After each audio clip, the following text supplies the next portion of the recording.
Bon, je crois que c'était une réunion de prise de contact et de relance de la procédure pour le staff, pour tous les clubs qui ambitionnent de jouer les compétitions africaines interclubs.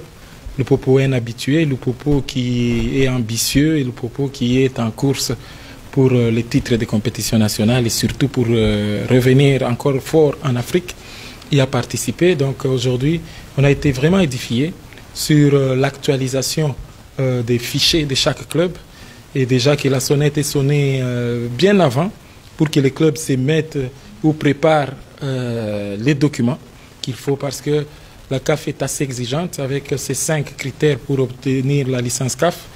On peut autant être champion de la Linafoot, champion ou vainqueur de la Coupe du Congo, mais quand vous ne remplissez pas les critères pour la licence CAF, vous ne pouvez pas jouer les compétitions interclubs de la CAF. C'est ainsi que aujourd'hui, on nous a un tout petit peu rafraîchi la mémoire sur les documents, les préalables et les conditions que nous devons remplir. Et je crois qu'on va déjà s'y mettre pour que nous soyons éligibles à une nouvelle licence CAF.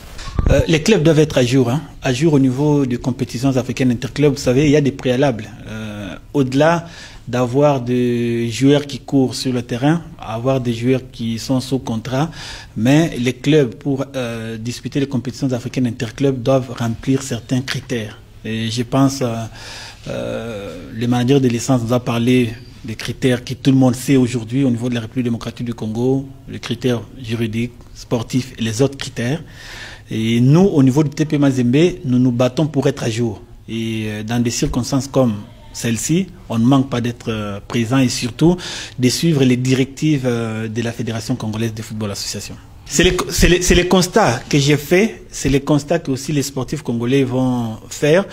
Parmi les 12 clubs qui participent au play-off de la Ligue nationale de football, 3 clubs seulement se sont présentés. Le TP Mazembe, le Football Club Saint-Eloi Le Popo et la formation de l'AS Maniema Union. Parmi les 12, c'est le constat que nous faisons aujourd'hui. C'est que parmi les 12, il n'y a que 3 qui veulent jouer les compétitions africaines interclubs. Et ne soyez pas surpris que ce soit les 3 qui jouent ces compétitions prochainement.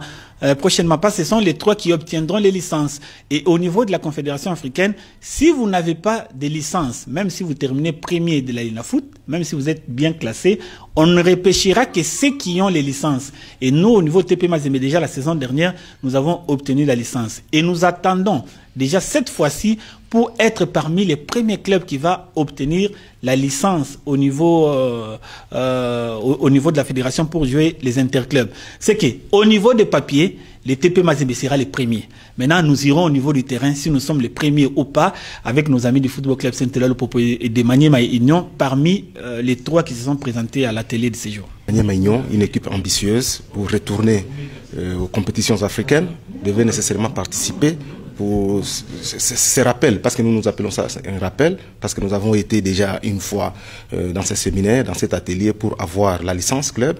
Alors pour nous, il devait nécessairement, c'était impérieux que nous participions, parce que nous savons que comme les amis, les prédécesseurs ont souligné, Maniema Union, Mazembe, Saint-Eloi Le Popo ont des ambitions qui sont fermes.